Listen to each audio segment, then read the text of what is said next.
Hi friends, welcome back to our channel Madha Nursery Collection. இன்றைக்கி நம்ம நர்சரியில் பென்டஸ் collection வந்திருக்குங்க. அதில் 2 கலர் இன்றைக்கி பூத்துருக்கு. இது வருஷமெல்லாம் பூக்கக்கூடிய ஒரு செடி தாங்க. இது ஒரு ஆர்னமெண்டல் பிளான்ட்டாக பயன்படுத்துகிறாங்க.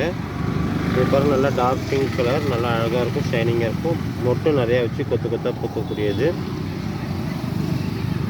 வெயிலுக்கு நல்லா தாங்கி வளரும். இதிலே பார்த்திங்கன்னா இன்னொரு கலரும் பூத்துருக்குங்க.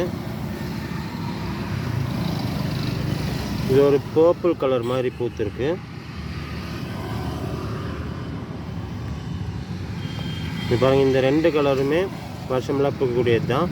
கலர் வேரியண்ட்டை வச்செல்லாம் ஒன்றும் சீசனுக்கு பூக்கும் வருஷமெல்லாம் பூக்கும்னு கிடையாது. எல்லா கலர்ஸும் எப்பயுமே பூக்கும். இதில் இன்னும் கூட ஒரு சில கலருக்கு ஒயிட் இருக்குது, வயலட் இருக்குது. அதெல்லாம் பூக்கும்போது அடுத்த வீடியோவில் நம்ம பார்ப்போம். இதுபோல் டிஃப்ரெண்ட்டான அழகு செடி உங்களுக்கு தேவைப்பட்டால் நம்ம நர்சரியை கான்டாக்ட் பண்ணுங்கள். இந்த வீடியோ உங்களுக்கு பிடிச்சிருந்தா லைக் பண்ணுங்கள். மறக்காமல் நம்ம சேனலை சப்ஸ்கிரைப் பண்ணுங்கள், ஷேர் பண்ணுங்கள். தேங்க்யூ.